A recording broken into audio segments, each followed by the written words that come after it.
జగద్గిరిగుట్టలో వెంకటేశ్వర స్వామికి సంబంధించిన 14 ఎకరాల 10 గుంటలు సర్వే నెంబర్ 348/1లో ఏదైతే ఎండోన్మెంట్ డిపార్ట్మెంట్ 1987లో ఇది 14 ఎకరాల 10 గుంటలు దేవుడి మాన్యం చెందుతుందని ఏదైతే గెజిట్లో ఉంది, అదే గెజిట్ ఆధారంగా 2004లో రెవెన్యూ అధికారులను సర్వే చేసి దేవుడి భూమికి ఫెన్సింగ్ వేయమని లెటర్ రాసిన ఆ రోజు నుండి ఈ రోజు వరకు ఏదైతే దేవుని భూమికి ఫెన్సింగ్ వేసి సర్వే చేసి రక్షించకపోవడం వల్ల ఆక్రమణలకు గురైంది.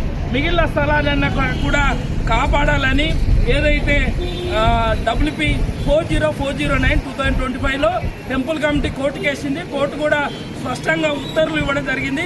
14 ఎకరాల 10 గుంటలకి 12 వారాల్లో ఏదైతే జాయింట్ సర్వే చేసి రెవెన్యూ అధికారులతోనే వారు సొంత ఖర్చులతో ఫెన్సింగ్ వేసి రక్షించాలన్నది. అదేవిధంగా దేవాలయంలో ఉన్న అన్ని దేవాలయాలకు రహదారి రావడానికి పోవడానికి ఏర్పాటు చేయాలన్నది.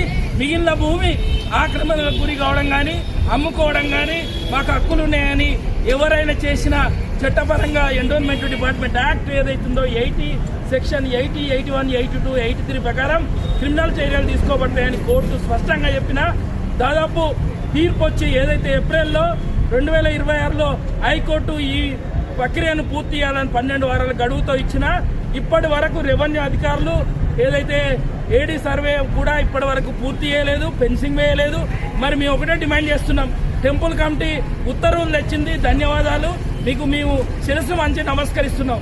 మరి కోర్టు తీర్పును ఇంప్లిమెంట్ చేయమని అధికారులపై ఎందుకు ఒత్తిడి తెస్తలేరు?